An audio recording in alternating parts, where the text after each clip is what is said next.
This scene tastes like cilantro.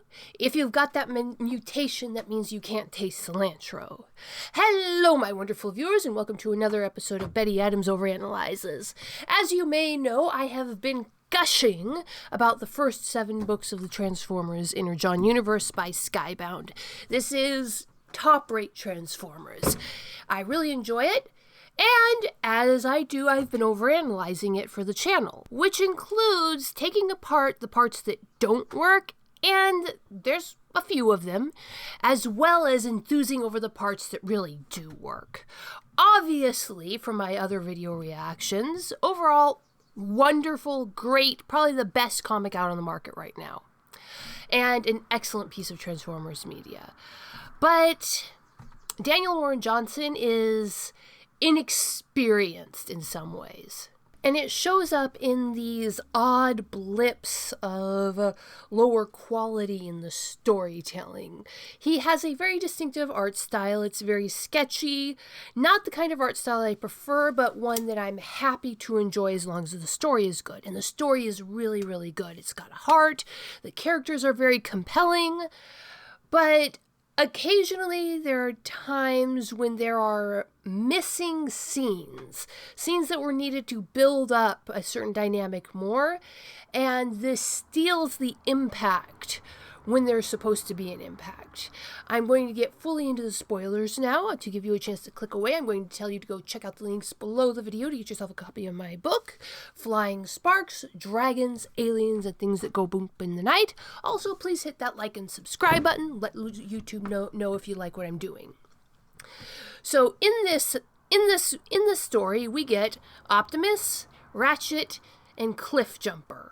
They're the big 3 Autobots that we spend most of the story with. Optimus is going through a fairly typical Optimus arc as he lands on Earth and adjusts himself. Ratchet is in the background being Ratchet, doing the work of 10 bots while he tries to keep everybody alive. And Cliffjumper is introduced in a fairly standard iteration of his personality. Brash, socially awkward, he's got a good heart, he cares about people, but he's also going to go around starting fights and offending people. It's all very well presented. Then we get all the way into book 6. Cliffjumper has been bonding with Carly, their relationship is very well developed, and you get that classic scene that you do in these Transformer-style franchises. The hero Autobot has a chance to take revenge on the evil Decepticon that destroyed his family, destroyed his home, killed his loved ones, etc., and so on. You know the scene. And the point of these scenes is, and almost always will be, unless it's a deliberate subversion of the trope, killing the person who did the evil to you will not bring your loved ones back. And ultimately, that is what the hero wanted. They want their loved ones back, and killing this random soldier from the other side who happened to pull the trigger is not going to bring them happiness, is not going to fulfill them. And so this happened with Katara and the general who killed her mom in Avatar The Last Airbender.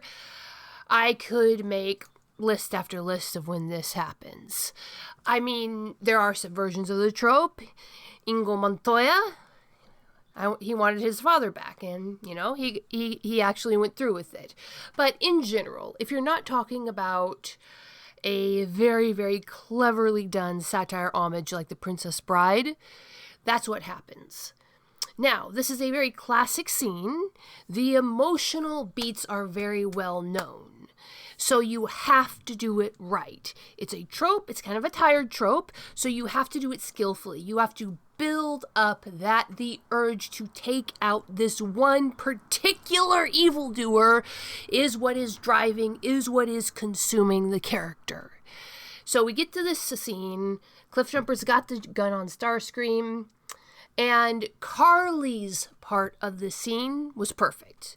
You definitely understood what Carly was thinking. She's this artist, she's a very free-flowing, caring girl, and she wants Starscream dead for what he did to her father. I got no such feeling from Cliffjumper. We see Carly's emotional reaction when she finds out her father is dead, when she realizes who it is who killed him. We see her rage building over the series. We see her react to Starscream. And I feel like we should have had that same build-up with Cliffjumper as part of their character development, as part of the development of their relationship, but it wasn't there. Cliffjumper is shown as brash, as impulsive, as willing to even disobey Optimus if he thinks he knows better. He's willing to put Carly in danger, probably from lack of foresight or an overabundance of empathy. He bursts into scenes. He probably really aggravated the scene at the VFW bar because he didn't think before he burst in and started talking to everybody. Yeah, so his character is developed really, really well, and we see a lot of him over the course of the story, but at no point in this character development was that lust to destroy Starscream ever depicted. When sitting down, when forming his bond with Carly, which was very well done, he says, yeah, Starscream killed all of my clan, my family. We see Starscream trying to provoke him with that, and we see him holding the gun on Starscream, but in the context, he was just defending Carly. At no point in any of the 5 books leading up to this scene do we see a deep-seated emotional drive to take specifically Starscream out. Cliffjumper is just another Autobot with underdeveloped social skills who is ready to fight at a given moment. There's no revenge drive there.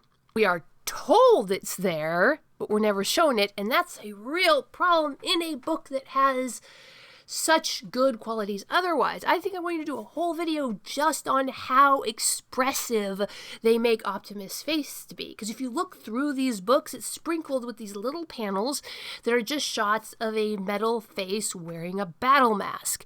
And you think that there was not much storytelling to be had in those panels. You would think that they couldn't show too much emotion.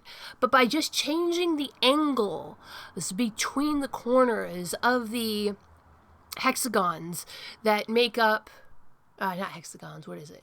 Quadrilateral, pentagon. No, yeah, hexagon. Sorry, sidetrack. Just by changing the angles of the hexagons that make up Optimus's eyes, just by changing the angle of the camera that's looking at his face, by throwing the shading in different directions.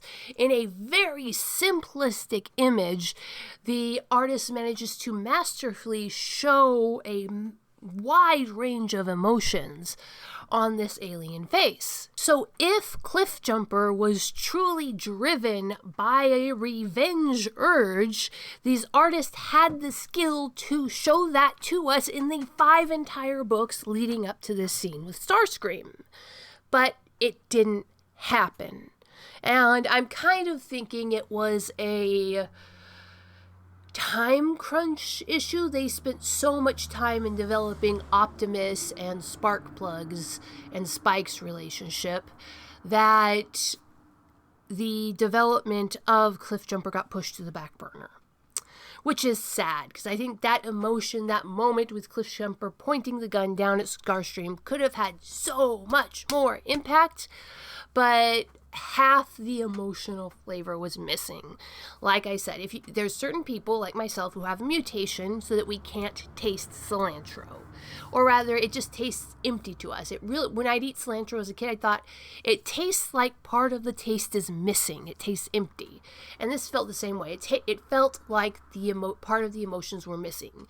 It did the one thing that it was doing really well, showing Cliffjumper protecting Carly and failing at it because of his emotions, but it was also supposed to be the final gut punch from the emotional buildup of following Cliffjumper's revenge journey, only there was no revenge journey.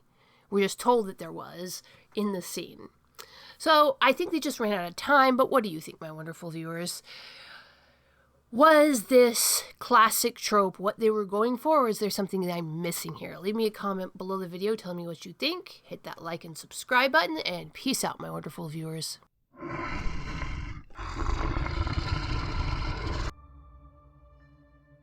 Drake McCarty's leg was shattered, deep in the wilderness. As the flash flood closed over him, something alien pulled him from the waters. A military base that shouldn't exist. An ancient warrior with secrets of his own. Drake returns to his family with a whole leg and the burden of a secret he doesn't understand. In the forest around them, someone is watching, and something followed him home.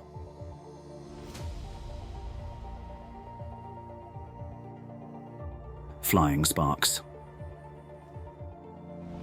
90,000 words of science fantasy adventure. The first novel in the Dying Embers universe is now available on Amazon, Barnes & Noble, Kobo by Rakuten, Google Play Books, and from the author as a signed copy. Get your copy now and step into a world where dragons walk the forest, aliens lurk on the mountain, and things go boomp in the night.